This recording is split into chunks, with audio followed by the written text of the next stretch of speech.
ಆಡು ಮುಟ್ಟದ ಸೊಪ್ಪಿಲ್ಲ ನಿನ್ನ ಮೆಚ್ಚದವರ್ಯಾರಿಲ್ಲ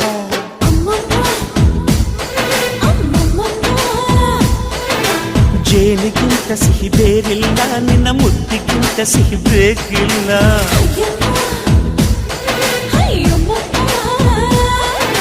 ಕಣ್ಣು ಕುಕ್ಕುವ ಬೆಚ್ಚಿ ಬೀಳುವ ಅಂದವಾದ ಹೆಣ್ಣು ರುಚಿ ರುಚಿಯ ಬಾಯಿ ಚಪ್ಪರಿಸ ಸಿಹಿಯಾದ ಹೆಣ್ಣು ಅಯ್ಯೋ ತಿಂದು ಬೇಗಿದರು ಆಸೆ ತೀರದ ಪಂಚಾಮೃತ ಇವಳು ಅಮ್ಮಮ್ಮಮ್ಮಮ್ಮ ವಯ್ಯಾರಮ್ಮಮ್ಮಮ್ಮ ಅಮ್ಮಮ್ಮಮ್ಮಮ್ಮಮ್ಮ ನೀ ಸಿಂಗಾರಮ್ಮ